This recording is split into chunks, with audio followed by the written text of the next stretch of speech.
as Prince Kudura. I'm the author of Rytius Records, Rytius Records. And Prince Kudura is not my born, given legal name. It's the name I chose for myself. It's my nom de plume and my nom de guerre, because there is a de guerre, all right? Some of you might know me from Twitter, where I posted under the hashtag TeslaQ. A bunch of people posted under that tag, and it was about identifying and exposing the fraud and malfeasance at Elon Musk's car company, Tesla. I also challenged him more than a year ago to a public transportation engineering challenge, and he has yet to respond for some reason. Not openly, anyway. Some of you might also know me from just being an artist. I've been a painter for a very long time. I've done lots of illustrations for magazines and stuff like that. I've sold a couple paintings, stuff like that. That's the thing I've done the longest. I've been writing a long time, but never tried to really write serious fiction until 2012. And that book didn't succeed because it was all misconceived, but I'll go back to it. Anyway, this book, Rytius Records, is what I want to talk to you about today, but I wanted to introduce myself first, and show you where I'm coming from. Some of you also might know me as sort of a member of the broad American left, and more specifically the American ultra-left, which is a group of people who believe that the Soviet Union was capitalist, because if there's jobs and money, it's not communism if there's jobs and money,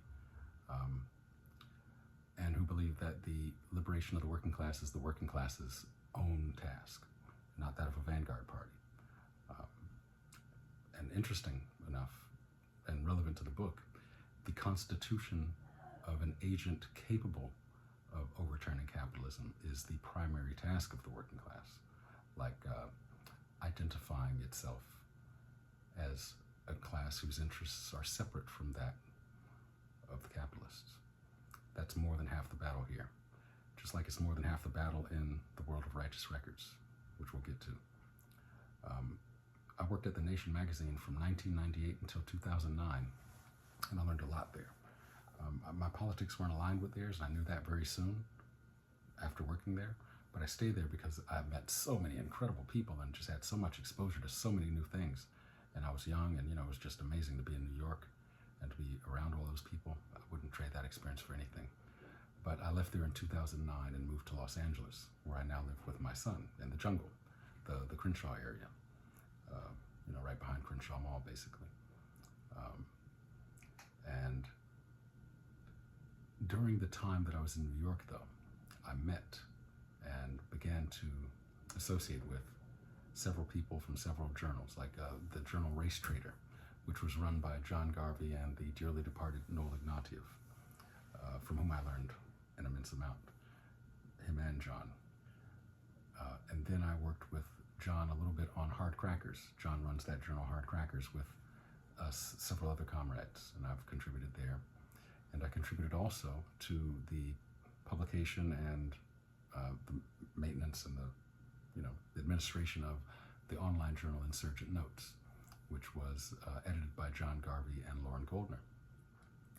Now, Lauren Goldner is my intellectual father, and he's also the reason for this book, Rytius Records. I'll tell you, the truth is that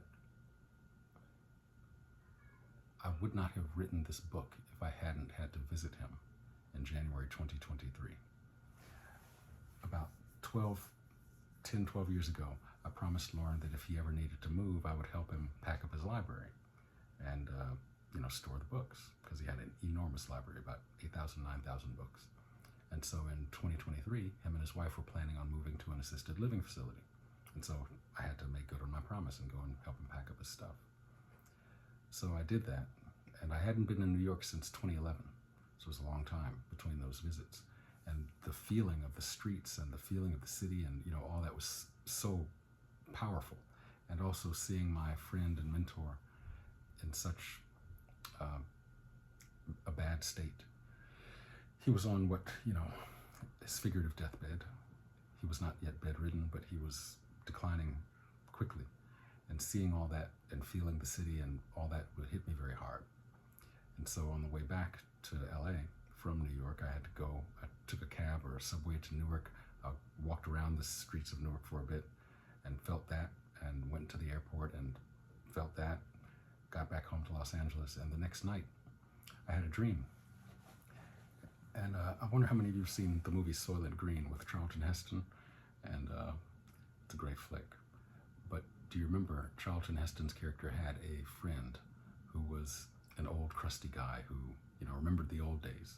But his friend, the crusty guy, was hooked into this network of secret librarians who maintained their own copies of banned and sequestered books so that they could go and research things on their own and find out, the truth of various matters. Well, I had a dream in which Lauren was that crusty old man, but it's a dream, so he looked like the dude from Big Lebowski. He looked like Jeff Bridges, okay? So it was this guy who did not look anything like Lauren, but it was him, and he was one of these secret librarians, and he was involved in this this battle against state repression, basically. The state had decided that it wanted to suppress this secret librarian activity, just like it did in the movie Soylent Green. And so I woke up from that dream, and I was like, oh my God, I gotta write this down. And so that is what became Rytius Records. And Jeff Bridges is not black, but the characters in this book are primarily black. Most of them are black, but it's not known, it's not obvious, it's not really, it's not that important. And that's part of the meaning of the book as well. But I just wanted to let you guys know who I am, where I'm coming from, what the book is about, stuff like that. I hope to do some more of these, and we'll talk again soon. All right, bye-bye.